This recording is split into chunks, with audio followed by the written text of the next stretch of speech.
शुरुआत होती है पुराने वक्तों में।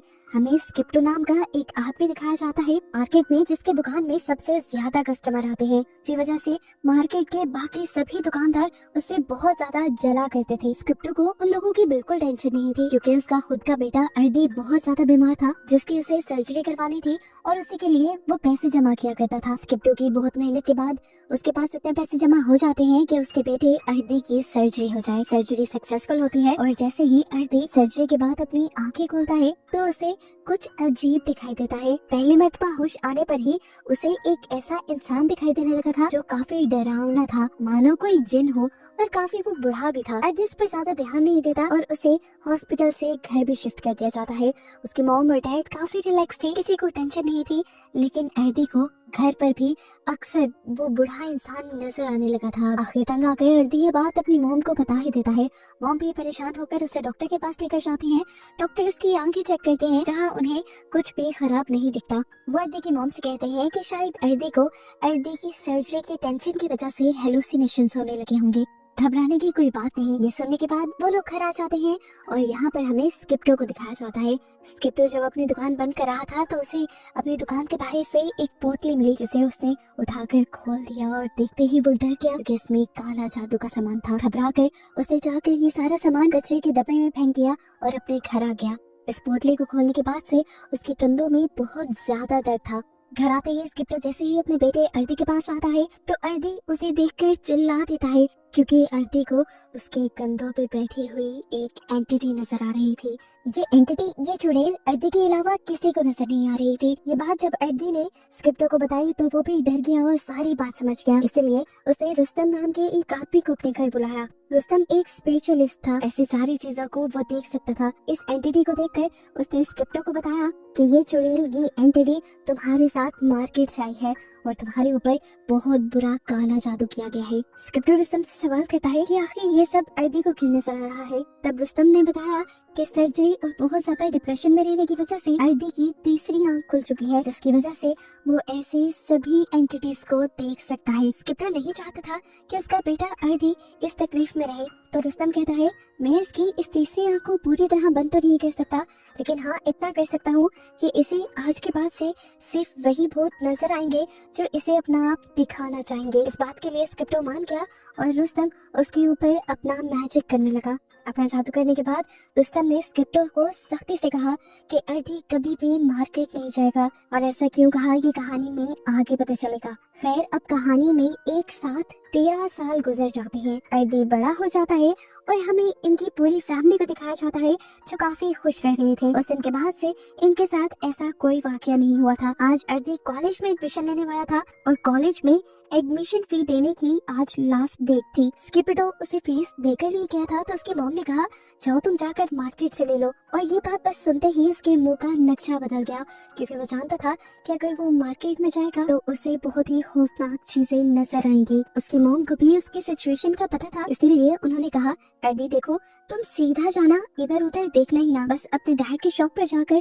उनसे पैसे लेना, घर आ जाना। अपने मॉम के कहने के अकॉर्डिंग वो इधर उधर नहीं दिखता, लेकिन जैसे ही मार्केट में कदम रखता है तो खुद ब खुद उसके सामने बहुत सारे भूत आ जाते हैं, जिनसे वो काफी डर जाता है। ऐसे ही डरते हुए चलते चलते वो किसी आदमी से टकरा जाता है और गिर जाता है, जो आदमी उसे फिर बहुत डांटता है। उसे समझ नहीं आई कि ये आदमी उसके साथ इतना बुरा बर्ताव क्यों कर रहा था।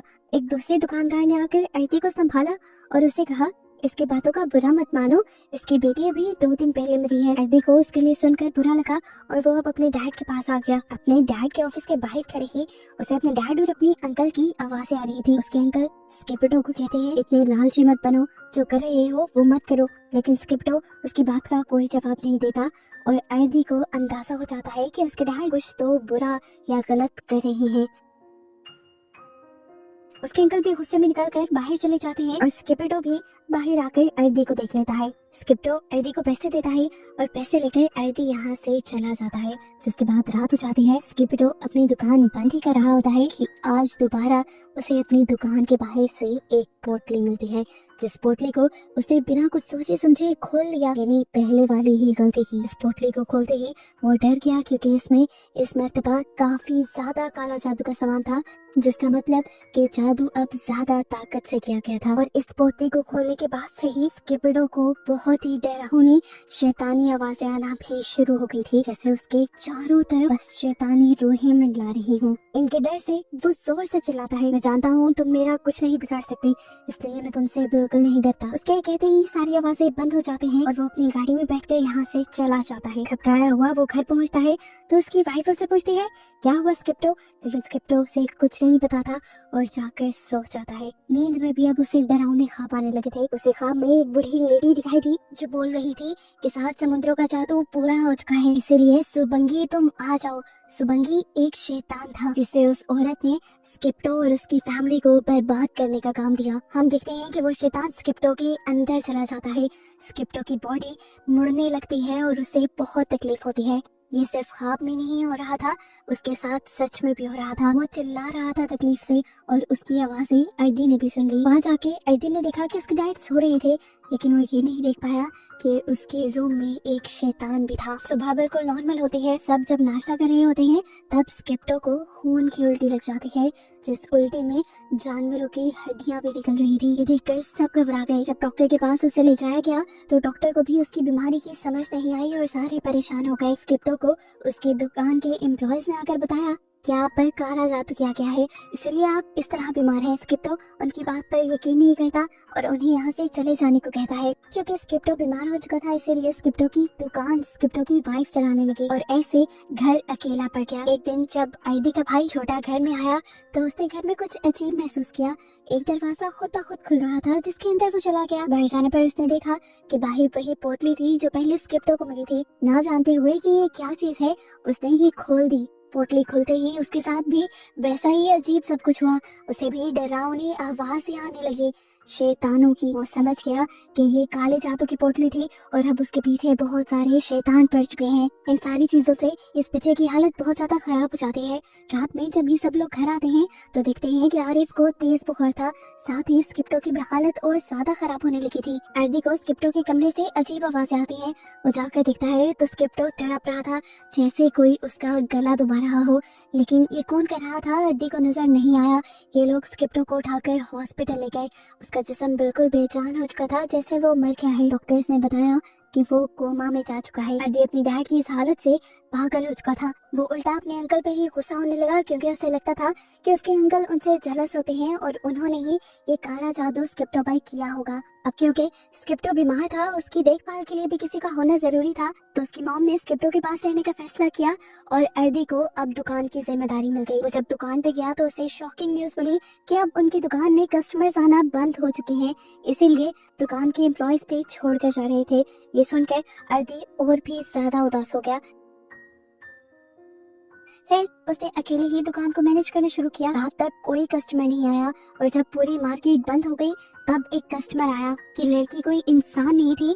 इस चीज का अंदाजा अर्दी नहीं लगा पाया। इस लड़की ने जो सामान मांगा अर्दी उसे देने लगा और जैसे ही अर्दी ने उस लड़की की तरफ सामान बढ़ाया तो लड़की ने उसे अपना चूड़े वाला चेहरा दिखाया। वो गुस्से में थी और अर्दी से कहती है, तुम लोगों की वजह से मेरी जान गई। ये सुनते ही अर्दी घबरा गया और वो लड़की उसकी दुकान से चली गई। अर्दी ने उस लड़की का पीछा किया तो वो पास की ही एक दुकान के अंदर गई थी और फिर जाकर वो एक कमरे के पीछे छुप गई। उसने उस कमरे का दरवाजा खोला तो देखा कि वहाँ पर काला जादू का सामान था।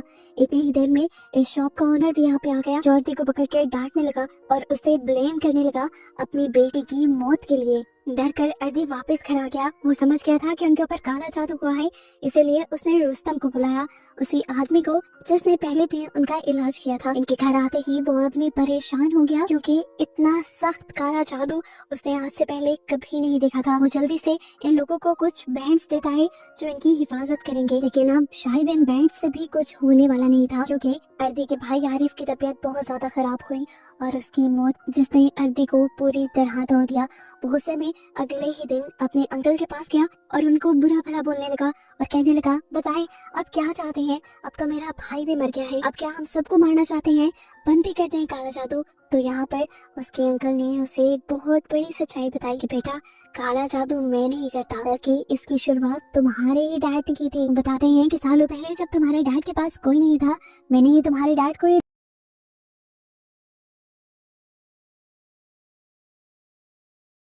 दुकान बना कर दी थी। उसने खूब मेहनत की, इसी वजह से उसकी दुकान चल पड़ी। लेकिन लोगों को ये बर्दाश्त नहीं हुआ। यहाँ मार्केट का एक असूल है कि लोग अपने दुश्मन को खत्म करने के लिए काला जादू करते हैं और लोग स्किप्टो के ऊपर ऐसा ही करने लगे। स्किप्टो को पहले कुछ समझ नहीं आया, फिर मैंने स्किप्टो को सारी कहानी बता दी।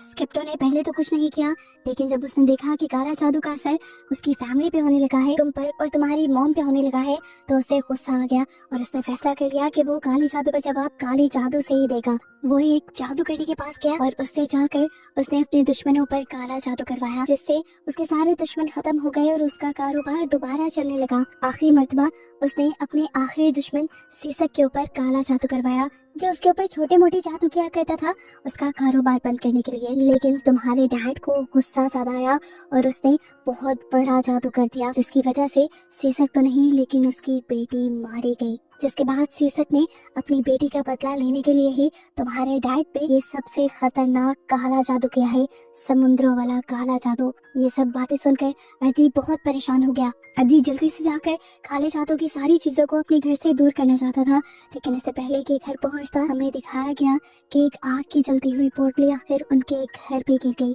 जिसे खोल दिया अर्दी की मॉम ने। जैसे ही वो लेडी इस पोटली को खोलती है तो उसकी तबीयत बिगड़ जाती है।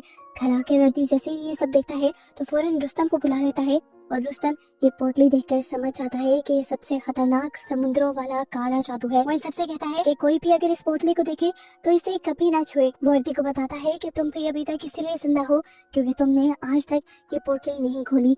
एक पोटली तुम्हारी मॉम ने खोली, इसीलिए वो भी अब मर जाएंगी। उससे पहले एक पोटली तुम्हारे भाई ने खोली थी, वो भी मर गया। और उससे पहले पोटली तुम्हारे डैड ने खोली थी और वो अभी तक कोमा में है। रुस्तम वो जादू वाली पोटली लेकर यहाँ से चला जाता है और कहता है कि मैं पता चला कर रहूंगा और उसका तोड़ भी ढूंढ लूंगा, तुम लोग बस अपना ख्याल रखना। लेकिन आज ख्याल रखने से काम नहीं होना था। एक परिंदे की शक्ल में एक शैतान अर्दी की मॉम के घर आया और उनका गला दबाकर तड़पा कर उन्हें मार डाला। अर्दी अब टूट चुका था, उसके पास तो कोई भी नहीं रहा था सिवाय उसकी बहन के। वो अपना बदला लेना चाहता था, अपने डैड का बदला लेना चाहता था।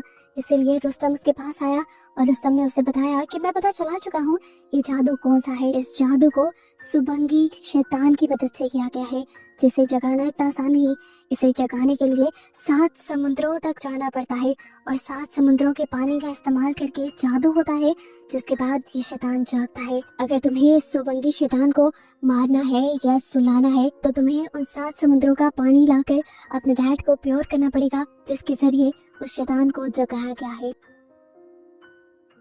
ये काम इतना भी आसान नहीं था। इनको कैसे पता चलता कि समुद्र की कौन सी जगह से पानी लिया गया है? ये पता चलाने के लिए रुस्तम फैसला करता है कि इन लोगों की तीसरी आंख भी खोल दी जाए। अर्दी की तो तीसरी आंख पहले से ही काफी हद तक खुली हुई थी। रुस्तम फैसला करता है कि उसकी बहन की भी तीसरी आंख खोल दी जाएगी, जिससे इन्हें मदद मिलेगी अपना मिशन कंप्लीट करने के लिए। अब अर्दी और उसकी बहन अपने सफर पे निकल जाते हैं, जबकि पीछे हमें दिखाया जाता है कि रुस्तम स्किप्टो का ख्याल रखने के लिए अपना जादू शुरू कर चुका है, जिससे कोई भी बुरा या काला जादू स्किप्टो के ऊपर असर न करे। ये लोग फाइनली पहले समुद्र के पास पहुंच जाते हैं, जहाँ एक छोटा सा टेम्पल बना हुआ था।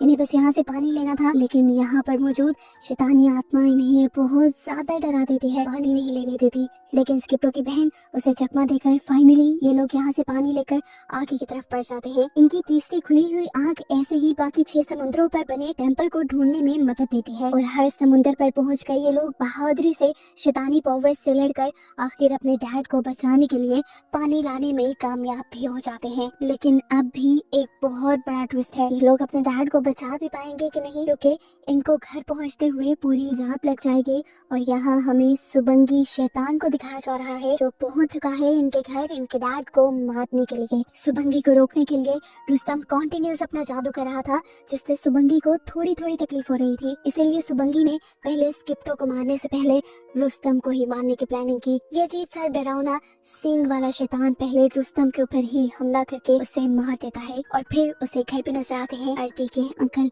ये बंदा भी उसका मिशन ना खराब कर दे, इसीलिए सुबंगी पहले इसे ही मारने का सोचता है। उसका गला पकड़कर अपने बड़े बड़े हाथों से वो डुबा कर उसे मार देता है। और इतनी ही देर में हम देखते हैं कि बाहर अर्दी की गाड़ी आ जाती है। अंदर आते ही वो शॉक हो गया, क्योंकि उसने आते ही रुस्तम और अपने अंकल की लाश देख ली। लेकिन अभी दुख करने का या शौक रहने का टाइम नहीं था।